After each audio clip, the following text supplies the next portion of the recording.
हवाई यात्रा के नियमों में बड़ा बदलाव होने वाला है। Directorate General of Civil Aviation यानी डीजीसीए ने फ्लाइट टिकट कैंसिलेशन, रीस्केड्यूलिंग और रिफंड की प्रक्रिया को आसान बनाने के लिए नया प्रस्ताव तैयार किया है। ये बदलाव यात्रियों की शिकायतों को ध्यान में रखकर लाए जा रहे हैं। जहां पहले एयरलाइन अपनी मर्जी से ऊंचे चार्जेस लगाती थी, अब ये नियम और पारदर्शी होंगे। आइए इस प्रस्ताव की मुख्य बातों पर चर्चा करते हैं और जानते हैं आज की हमारी वीडियो में कि क्या प्रस्ताव रखे गए हैं और कैसे ये पहले प्रस्तावों से अलग हैं। सबसे पहले मौजूदा नियमों को समझ लेते हैं कि आखिर जो भी मौजूदा नियम है वो क्या है।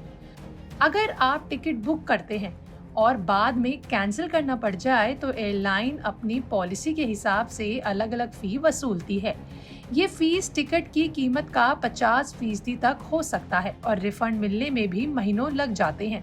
अगर टिकट ट्रैवल एजेंट या फिर ऑनलाइन पोर्टल से बुक की हो तो भी रिफंड एयरलाइन ही देती है, लेकिन प्रक्रिया जटिल होती है।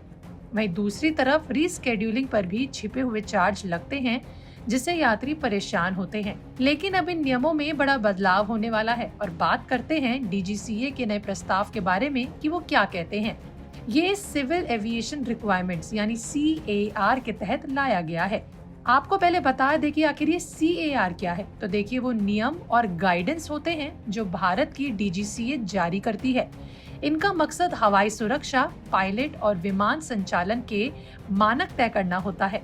CAR से सुनिश्चित किया जाता है कि हवाई यात्रा सुरक्षित और सुचारू रूप से हो। अब सबसे बड़ा बदलाव ये है कि बुकिंग के बाद 48 घंटे का लुक इन पीरियड मिलेगा। इस दौरान आप बिना किसी अतिरिक्त चार्ज यानी एक्स्ट्रा चार्ज के टिकट कैंसिल और रिस्केड्यूल कर सकते हैं। मतलब अगर आपने गलती से बुक कर लिया या फिर प्लान चेंज हो गया तो 2 दिनों में फ्री में सुधार कर लें।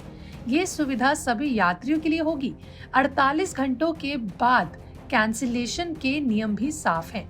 घरेलू फ्लाइट्स के लिए अगर आप उड़ान से कम 5 दिन पहले कैंसिलेशन रिक्वेस्ट करें तो ये फ्री होगा, यानी कोई भी पेनल्टी नहीं लगेगी। वहीं अंतर्राष्ट्रीय फ्लाइट के मामले में 15 दिन पहले कैंसिल करने पर फ्री रिफंड मिलेगा। इससे यात्री आखिरी मिनट की भागदौड़ से बचेंगे।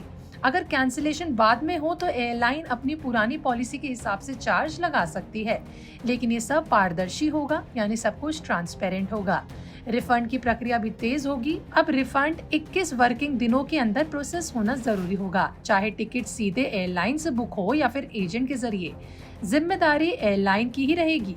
एक नया ऑप्शन ये भी है कि रिफंड एयरलाइन के क्रेडिट शेल या फिर वॉलेट में डाला जा सके। अगर यात्री चुने तो आपको बता दें कि पहले ये डिफॉल्ट था, लेकिन अब चॉइस यात्री की होगी। इससे पहले जल्दी वापस मिलने में आसानी होगी। ये प्रस्ताव अभी ड्राफ्ट स्टेज में है। डीजीसीए ने इसे पब्लिक कमेंट्स के लिए खोला है और 30 नवंबर साल 2025 तक सुझाव मांगे हैं। सभी भारतीय एयरलाइन पर ये लागू होगा। अगर फाइनल हो गया तो यात्रियों की लंबे समय से चली आ रही शिकायतें जैसे हाई कैंसिलेशन फी और देरी से रिफंड मिलना, इन्हें दूर करने का ये अच्छा कदम है। लेकिन याद रखें, ये अभी प्रस्ताव है, तो फाइनल नियम आने के लिए भी लागू होगा। कुल मिलाकर ये बदलाव हवाई यात्रियों को और सुविधाजनक बनाएंगे। अगर आप अक्सर फ्लाइट बुक करते हैं तो इस खबर पर नजर जरूर रखें। आपका क्या ख्याल है, क्या ये नियम काफी हैं या और सुधरने चाहिए? कमेंट में अपनी राय जरूर बताएं और देखते रहें विस्तार।